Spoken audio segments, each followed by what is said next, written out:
This is the Fix Your Sciatica podcast.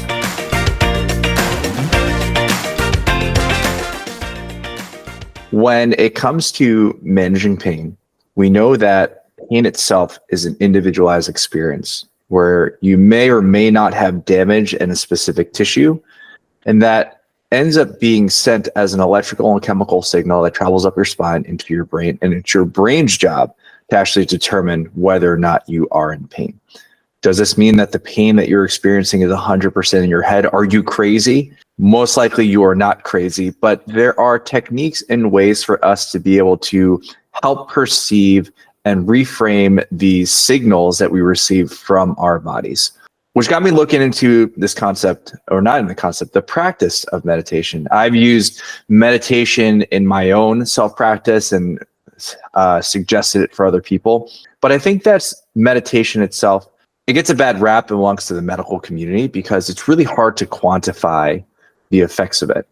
And luckily, with the information that's out there now in the new research, there is growing data on the power of meditation. And today's guest, he was kind enough to, one, he was a listener of my podcast, but also number two, he was kind enough to reach out and wanted to share the word about the power of meditation. So today I have Joshua Cameron, meditation specialist, and we're going to talk all things meditation, and we'll possibly, most likely, go through a little meditation together. So Joshua, thank you so much for being on today's episode. Hey, I really appreciate you holding the space. Yeah, I was really excited to reach out to you. I love the work that you do. And, being able to come from a place of open-mindedness, that's not so rigid, like, hey, does it work? And if it works, lean in. Right? If it doesn't work, well, then maybe find something else that does. And that's the big thing that I've really liked about you is that you've talked about, hey, if something's working for you, well, then try to do more of that.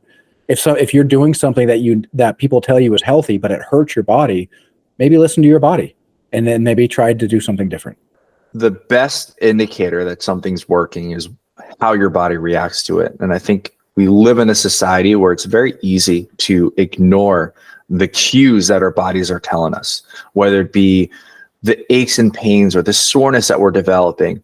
Now, it's not necessarily that we need to have muscular soreness to understand or know that whatever activity or exercise that we're getting is useful. But all these signals, all these things that we're receiving from our body is information, and it's our choice to actually do what we want with that information. And so I'm so glad that we're able to take a deep dive into the invisible side of things, right? Because it's not very often, especially with meditation, because it's a practice as well, you might not, you can't hold on to it. It's not a tangible thing. It is an action. It's something that you do within your mind, and you can't see it. And so it gets very, very challenging. So Joshua, if I may, can I ask you a little bit more about your journey with meditation and what brought you to the point where you're like, I want to share this with the world? Yeah.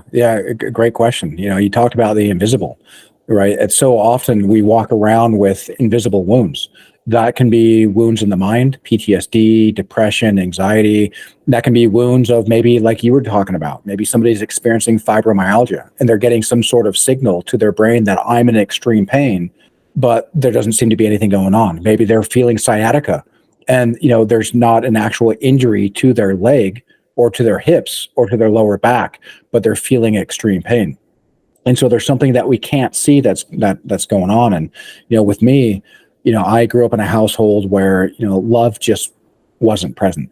My mom was, hiding at the bottom of a bottle. My stepdad was a, rageaholic. And so there's a lot of violence, and growing up. And so I didn't really know how to find safety. And if you don't really know how to find safety and your mind's full of chaos and mind's full of, well, everything that you did, you deserve, and everything that you did and you deserve is your own fault. Well, then if you close your eyes and go inside, that's all you're going to hear. Right. And so the idea of meditation certainly didn't seem safe to me. Then I joined the Army at 19. And, my first war zone was 8 days after September 11th. And then, less than a year after getting back, my second war zone, I'm deploying to. And while that might be a unique story of mine, what's not so unique is that the PTSD wasn't where all these problems started, right? That was just compounding that hurt, scared little boy inside of me. And when I decided that enough was enough, and that really kind of happened when all the walls that I built around me just kind of fell over because I had what, people call the dark night of the soul. I had so much chaos going on and the walls fell open. What I didn't realize is that walls are indiscriminate. And what I mean by that is that so often we erect these walls that say, in order to protect ourselves from the pain, a perceived pain that we might receive, rejection, right? Humiliation, embarrassment, whatever that is. But a wall doesn't know what's good for you and what's bad for you. So it's going to block everything. And if we're putting up walls, we're actually going to trap ourselves in that space of pain and prevent anything else from coming in to help us. And so until those walls come down, we're likely not going to be able to listen to the true signal, because there's so much noise going on inside of our heads. But our heart has 40,000 neurons, and the heart is constantly sending signals to the brain, right? We call this our intuition, but we've been trained, well, you can't quantify intuition there, actually. So what good is it? Well, why don't we try it, right? And there was a YouTube short that I saw that blew my mind. And it was this old scientist. He was out in the field with his younger scientists. Said so often people see science as a peer-reviewed paper. Hey, let's go do science. Okay, great. Where's the peer-reviewed paper? He's like, well, what if we just come out here and we observe, and then we write down our observations, and then we catalog that? Well, but there's no peer-reviewed paper off that. Well, and the problem with that is that any sort of change for you that might be good for you is likely not going to come from the center of that knowledge base, because the only thing a peer-reviewed paper means is that everybody agreed. And while that can be useful, the downside is that if there's ever going to be any sort of advancement, maybe a pill is not right for you, maybe surgery is not right for you, maybe going within is right for you. And if it is right for you, that advancement is going to be on the fringe, which means that not everyone's going to agree. So you're likely not going to find that peer-reviewed paper, which is why it's so important to be able to tune into ourselves. But with the cacophony of noise, whether it be from media, from the people in our lives, that noise can drown out that signal, which is where meditation comes in, because it helps us really start to observe our thoughts and not feel like we are our thoughts. And that allows that signal to start pumping in. And anyone who's dealt with large data sets, there's actually the idea that you quiet the noise to increase the signal. That's amazing. I want to take a step back because you brought up this really interesting factoid, this concept of peer-reviewed journals. And in the physical therapy community, actually even in the medical community itself, it's a lot of talk about this concept of evidence-based practice. And so evidence-based practice, a lot of people think that they're going based just on the research. The truth is that the majority of the research that is out there, especially from a pain management, let's just go specifically for pain management. Unlike something like diabetes, where you're able to truly measure your glucose, your insulin levels, you're actually able to see those chemical processes. When it comes to pain, because it's an individualized experience, the best way that we can actually quantify it is actually through the VAS scale, which is a scale of 0 to 10. But everyone's scale 0 to 10 is going to be different. I've spoken with people, awesome, tell me about your pain, and they're like, I'm a 2 out of 10, but it's going to be like a 10 out of 10 for most people. It's like, well, that doesn't really help for your specific case. And that translates on over into the concept of applying that into research, because when we try to look at the various different research techniques, the best research out there when it comes to pain management is that it's just general exercise. General exercise is the most known to actually improve pain because of the physiological mechanisms that happen out of exercise. But once you get to that point, there's really not that much good quality research or definitive research saying this technique works best, this technique that works best, this technique works best. And the truth is that, again, it goes and falls upon the fact that everyone's pain is individualized to themselves. And when you have that scenario and you have people on social media, you have the media, you have all these different sources of information, which everyone has a desire to, like, I hope everyone's goal when they're putting this information out is that they use it to help other people. And so with that being the case, when something's so invisible as meditation, it's another piece that's really hard to quantify. But I'm really so glad that you said that it helps filter out the noise. And it's very similar to what this podcast stands for. There's a lot of information. We're going to be approaching our 100th episode soon, which means that there's over 100 plus hours of information. And it's our jobs as professionals and providers to help clear that noise for our patients and our clients.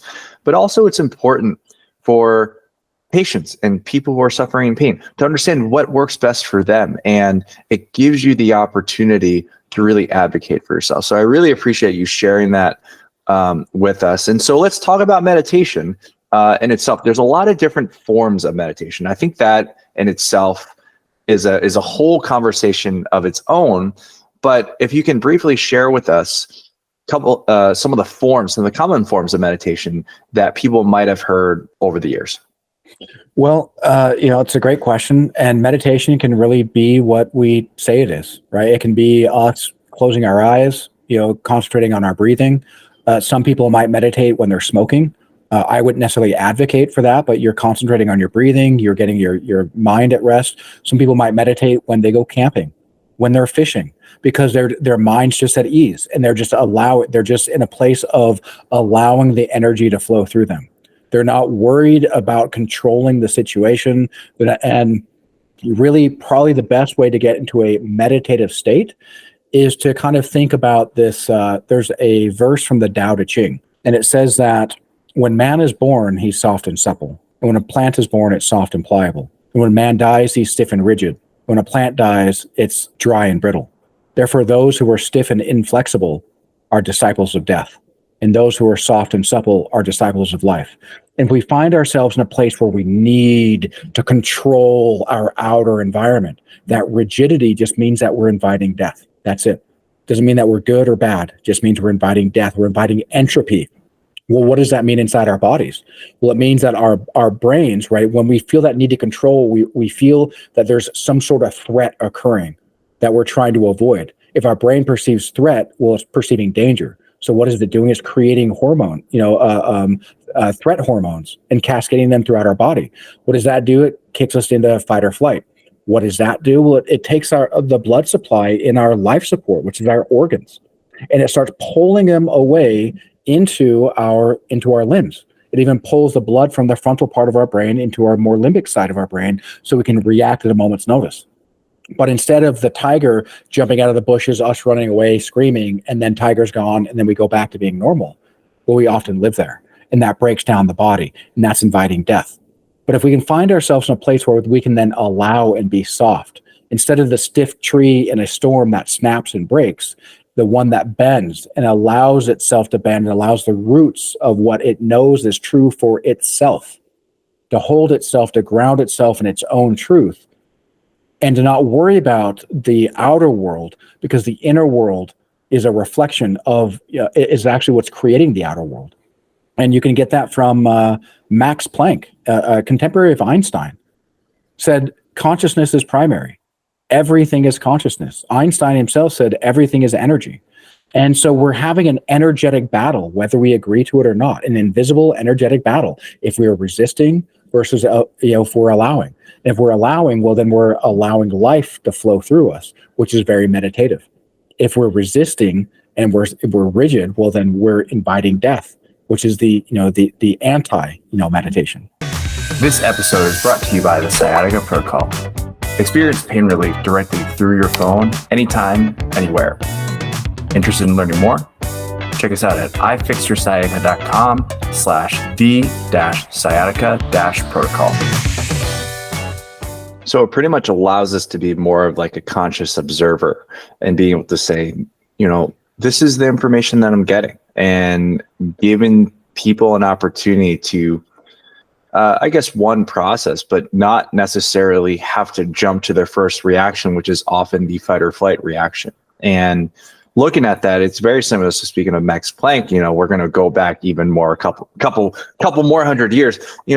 Marcus Aurelius has talked a lot about this concept of stoicism. And it's like, we can't control the environment around us, but we can actually control our response. We can control what we can do. And I love the fact that you brought this principle, or this concept of, when we experience a threat, our bodies do various different things to protect us.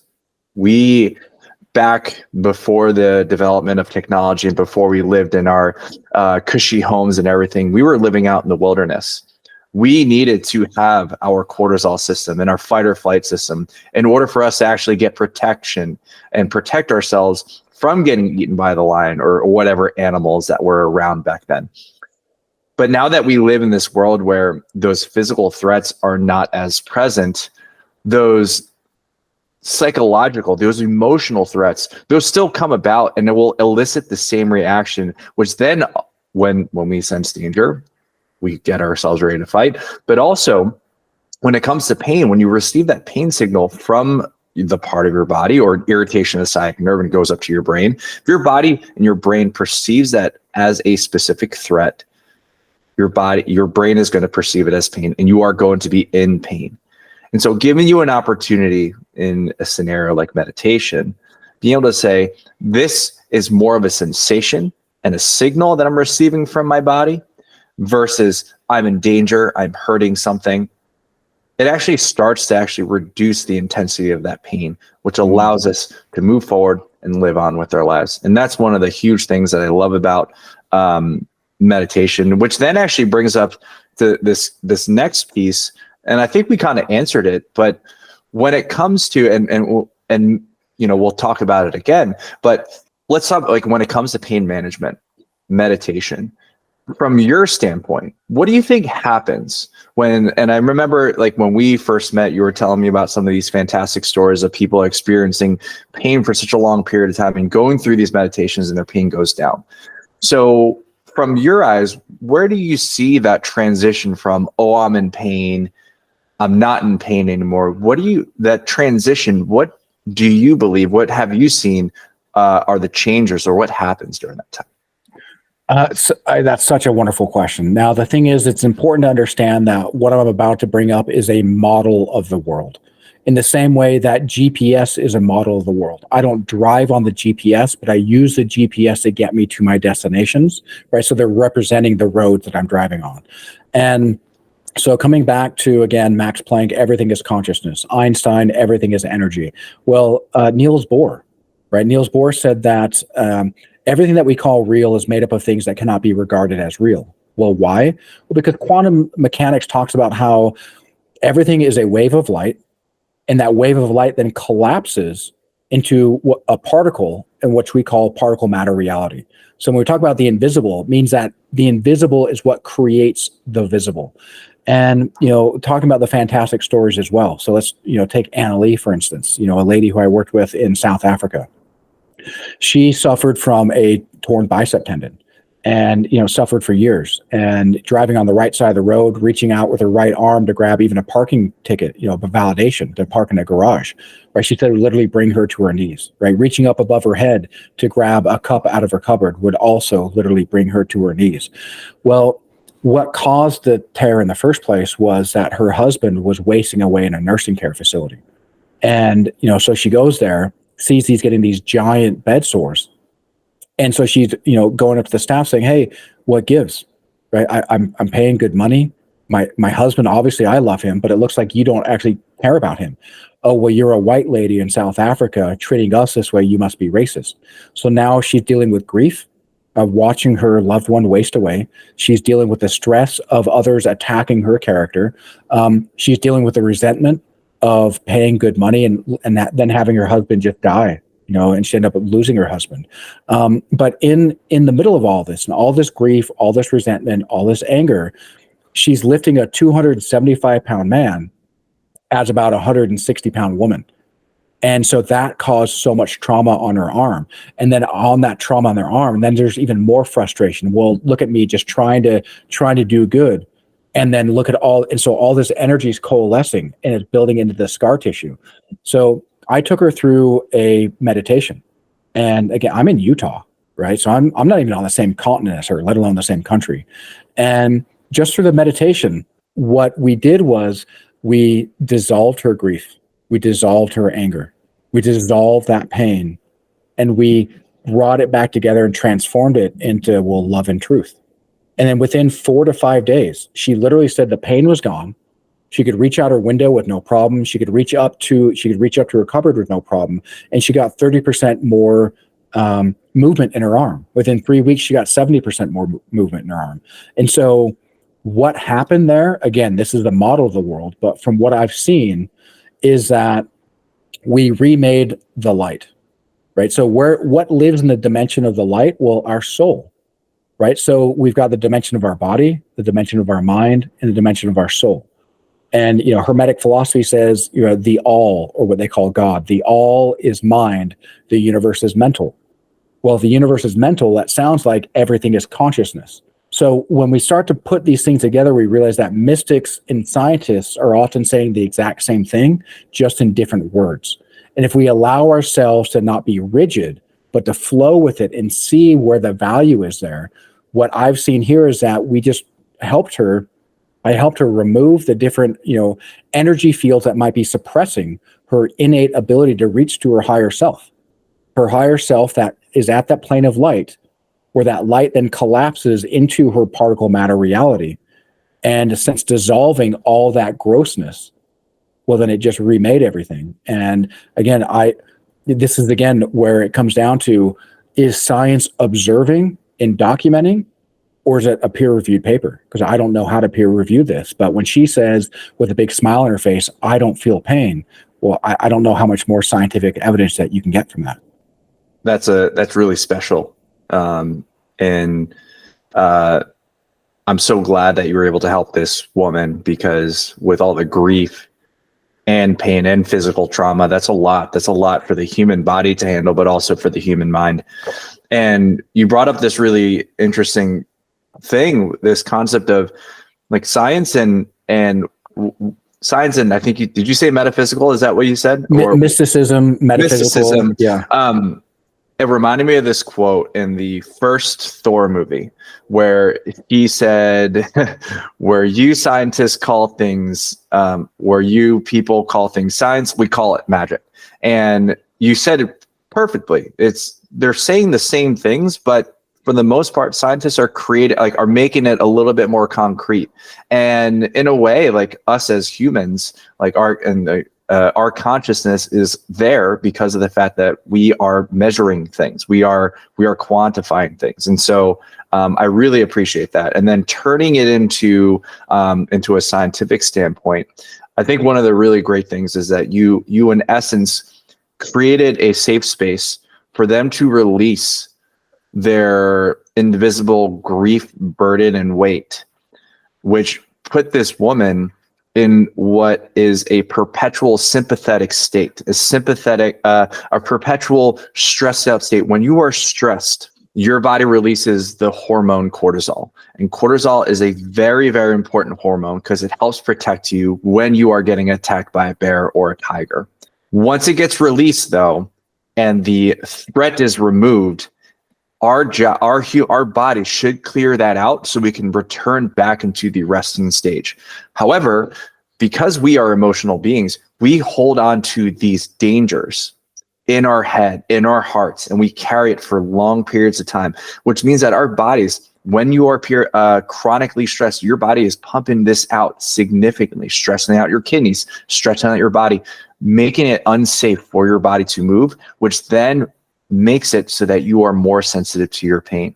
And so something like meditation allows us to, one, quiet the mind, allow us to tap into more of the parasympathetic state. But what's really amazing, and I think that you put it perfectly, was being able to get into that truth, relieving these people from the invisible things that no one can see or even quantify, but they know that they feel it in their head and in their heart. So I appreciate that, Joshua. So with the powerful effect, and listeners, I'm actually going to be putting a couple articles on some peer-reviewed studies about the benefits of meditation and pain management, because we're starting to get a little bit more data, and I think it's important. And the reason why I have Joshua on today's episode is because meditation itself should not be discounted when it comes to pain management, especially when you've been in pain for a long period of time. Before we go into like a little guided meditation, I think that there are a couple issues that people have with taking on a meditation practice. I think the first one is, I don't have the time to do it. So when it comes to someone trying to start a meditation practice, what are some of the easiest ways, the lowest drag ways that people can take on a meditation practice, especially given the benefits of what we just discussed? Maybe the easiest thing is, if you literally feel like you don't have time, is can you wake up 15 minutes earlier and then just take those 15 minutes that normally people wouldn't be bugging you and just quiet your mind? And think of that as setting your GPS, right? If we are in a hurry and we just rush outside the door, hop in our cars and just fly to downtown, well, we may feel like we're getting there faster, right? Because we didn't take any time. But once we get downtown and we're looking around, there's the hustle and the bustle, there's the traffic, we might get a little lost and find ourselves actually showing up late. But if we take the time to set our GPS, to set our intention of quieting that noise, to tap into that signal, what's the true intention that's going to be good for us, that we want to express in this day? Well, then when we get in that car, we're going to find that we're going to be drawn exactly to where we need to go. And so I think that just what is the simplest, easiest thing that you can do? Can you wake up 15 minutes early? Can you retire to your bedroom 15 minutes early? Right? Is there something you can do there? Right? You don't need to start off doing 1 hour meditations. I certainly am no novice to hour to sometimes even 3 hour meditations if that's what I feel is necessary. But I wouldn't start there, because the mind, anything that's unfamiliar, the mind's going to perceive threat. And to the vast majority of people, well, guess what? You close your eyes, you stick with yourself. Well, that's pretty unfamiliar, right? Because we're so inundated with noise that quieting ourselves off is pretty unfamiliar. And part of the reason why I like to harmonize science and mysticism is because this is also an unfamiliar place, which means that the mind's going to perceive threat, which means the mind's going to be active, looking around, hey, am I safe? And if it's doing that, well, the mind ends up closing itself off, right? We can prove through neuroscience that the mind can tap into more dimensions than our body can. And so the mind's meant to be more of an antenna that's supposed to receive the signals of the heart and then send those out to the different dimensions in order to what? Well, again, what physics and neuroscience says, the mind will attract that which it dwells upon. And so if we're dwelling upon what's best for us, well, then we're going to find that pulling into our space. So I guess, can you take 15 minutes, wake up early or retire early? And then do you even know what you want, or do you only know what you don't want? Because if you only know what you don't want, well, you're going to attract that which you dwell upon. But if you know what you do want, well, you're going to attract that which you dwell upon. Awesome. I love that. That's thank you for sharing. So being able to take that, one thing that actually helped me get into meditation was I was one of those people. I was like, man, I don't have the time to do that. I was like, how can I set aside? And so I took a step back and I looked at what my day consisted of. And what I did is I simply replaced the 5 to 10 minutes blocks of where I would be sitting there scrolling through my phone, and I would put my phone down and just sit in silence and kind of see like what happens. And now at this point, I go to the gym in the morning and I have the opportunity to work out and then sit in the sauna after. And I always tell the people at the gym, I'm like, oh man, sitting in the sauna is like the only reason why I joined this gym in the first place. But it's an opportunity for me to sit in silence and be a conscious observer of my thoughts and of the reality. So there's a lot of really big beneficial pieces. So adding it to your morning, switching things out, again, trying to find ways that is going to be the lowest drag, because when it's low drag, it's going to take little energy and it allows us to be in a safer space so we can really do what we need to get done. So speaking of that, right, let's talk, if you have the available time, would you be able to take us through a short little meditation practice, guided meditation for the listeners? Yeah, let's do it. I'd love to. Awesome. I'm assuming if you're driving right now, don't do this. But if you're sitting down, awesome. Go ahead. All right, Joshua, I'm going to go ahead and I'm just going to let you take the floor. Perfect. So, just like Ashley said, if you are driving and you're not safe, don't close your eyes. You're operating machinery, don't close your eyes. But if you're safe, you're somewhere comfortable, sit with your back straight, but not stiff. Just go ahead and close your eyes and take a deep breath through your nose. And at the top of your breath, I want you to hold it for a few seconds and tune into the beating of your heart. And it doesn't take much. You can put your mental concentration anywhere in your body, the tips of your fingers, the palm of your hand, your left elbow. Whatever it is, just put your mental concentration there and tune into feeling your heartbeat. And the more you feel your heartbeat, the more still your mind becomes. And the more still your mind, the more you feel your heartbeat. You just breathe in and just allow your thoughts to dissolve away. And just focus on your heart. And if you've got a favorite grandkid or baby in your life, or maybe a puppy or kitten, just summon a visual image of how cute that is. And as if you could smile from your heart, send that smile up through the top of your head and out into the cosmos. And send that smile down through your spine and your feet to smile into the earth. And just radiate that smile. And just breathe in for a minute, and I'm going to go silent for just a little bit.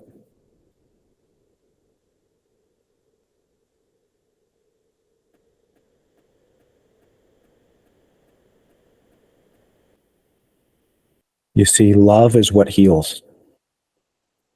Love is what harmonizes. When we tune in to that which we love,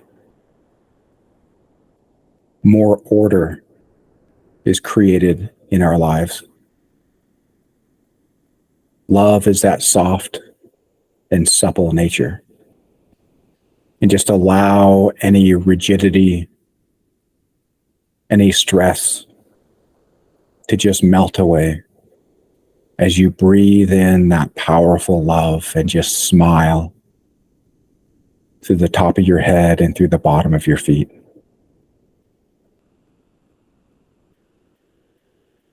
And as if we were in a circle, people who are listening now or listening later, just send love for them being a part of this, thanking them for participating, and thanking that loved one in your life that summons that feeling of connection.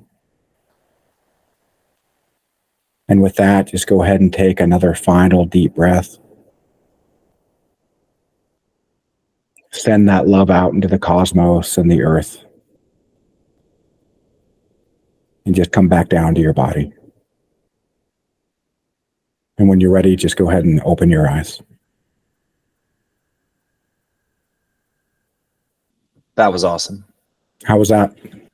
I thought that was beautiful. And I was able to do it when I record my podcast. I was standing up, but it was great because it allowed me to be even more in tune. You have such a great soothing voice, which I think it's great because it allows us to focus on it, but not too soothing where I would end up falling asleep. So it was fantastic. Joshua, that was fantastic. Thank you so much for sharing that with us. For the listeners out there who are contemplating meditation and they would love to get more of a one-to-one type of meditation experience, what's the best way for people to get in touch with you? Yeah, great question. So they can reach me at freemefrompains.com. So pains is plural. And look, there might be some people that say, well, I don't really know how to meditate. So why would I go to somebody, right? And if I'm not sure how to even meditate in the first place, well, you can download a free gift there too, where that free gift is going to be a series of 4 meditations, where one is teaching you, why meditation works, and then taking you through a short meditation. And then the other 3 are tapping you into a little bit more of this, cosmic and, beautiful and divine, energy. And even though that they are just introductions, I had a lady from Canada reach out to me just the other day, and she's on disability, has no resources. And so I said, well, look, the least I can do is give you this free gift. She reached out to me that next day and said, she's been suffering from arthritis and chronic fatigue. She walks her dogs and then she comes home and collapses. She says she's just in that one day, she's already got 30% more energy. It's like, well, this is what happens when you surrender yourself to the experience and just allow love to harmonize. Because, there's There's research showing, how if we treat even water, right, with disdain, with anger, with resentment, well, when it freezes in these weird clumps. We look under microscopes, these weird clumps. But if we send love to water and gratitude and peace and harmony, it creates this brilliant crystalline structure. Well, guess what? We're 70% plus water. And so when we're sending and we're harmonizing that energy within ourselves, well, then everything starts to harmonize in that beautiful crystalline structure. And it just allows it to go where it needs to go. I love that. So listeners, if you didn't get a chance to write down his website, and the best way to get in touch, I'm actually going to put all his contact information in the show notes today. Joshua, this was a great experience. We learned a lot about meditation and how it can actually help a lot of people, and learned some really great stories, success stories of people that you've helped. So many thanks. And I'm looking forward to staying in touch. And listeners out there, again, if you need to get in contact with Joshua, his contact info will be in the show notes. Thank you so much, Joshua. Hey, my pleasure. Thank you for holding the space, and this has been incredible. Thank you so much for tuning in. We hope you got some help from today's podcast. And for more info, check us out at ifixyoursciatica.com. Have a fantastic and pain-free day.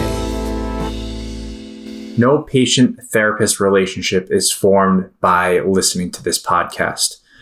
We are not providing medical advice, and all information should be confirmed by a medical provider.